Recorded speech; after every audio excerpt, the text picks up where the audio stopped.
the offices of the Circle of Light. Zonnie Gorman and I, we work in here. We also have one other person, our bookkeeper, budget person. He kind of, he's our administrator, Lloyd. He comes in only part-time. And we usually do like interviews here, and we do have quite a bit of art, work here that belongs to Zonnie Gorman's father and mother, and then she has some of her brother's things here. Co-talker memorabilia from her family. They're all stored in here right now. And then we have, then there are different things like, magazines, newspapers. Ellis Tanner has saved every Gallup Independent and Navajo Times for the last 20 years. And they're all stored in those big old huge trailers that are parked behind the, the trading post.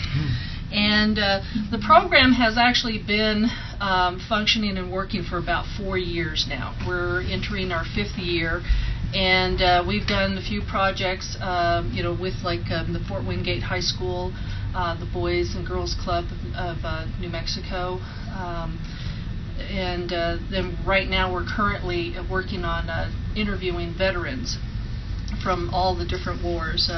We're trying to start out with like the Korean War veterans, the ones that are still surviving, and but they're just not, they're older. They're just not really, up to, doing an interview like when you show up, and so what we've been doing is just kind of, taking it easy with them.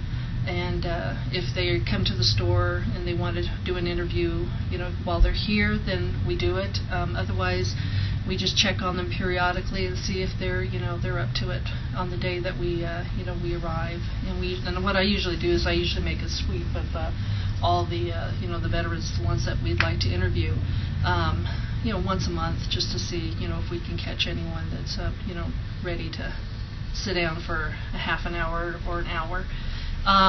The World War II veterans, they're kind of the same, but the Vietnam War veterans they're like, let's do it. So we've been doing a lot of Vietnam War veterans, and haven't talked to any of the other veterans, after Vietnam.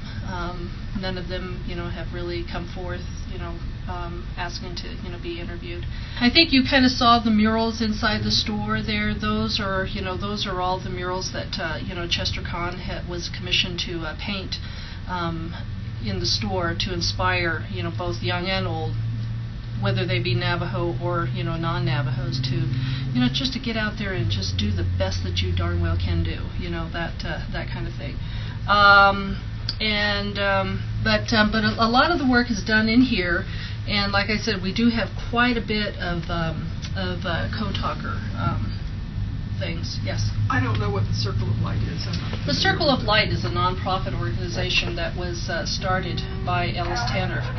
The seed money was given by Ellis Tanner about 4 years ago. Oh, I see. And he wanted just something to have for Navajo people, to inspire them to do the best that they could do. And so it's been just kind of a hodgepodge of different projects. And then another project that we're working on is called Women of the Red Rocks. And we haven't really pinned down exactly what we're going to do with that one, but I think we're going to gather information about teaching methods that these older women utilize. So that's another project. And then Zonnie's our grandfathers, our heroes, that exhibit that's in Santa Fe, that was done with the Fort Wingate High School, and so that's going to be coming back on the 17th of December. And they're also the Navajo Nation Parks and Rec wanted us to have the exhibit brought to Monument Valley, so I think that's in the works right now. But any other questions? A research facility, here, so that there'll be, things that like the interviews, or anything artwork that somebody would like to leave for research will be housed there. That's what the talk is right now. But like I said, the land is something that we're still talking about. I don't know how far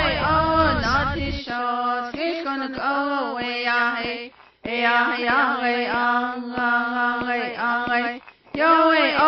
Naughty show. Naughty show. It's gonna go away.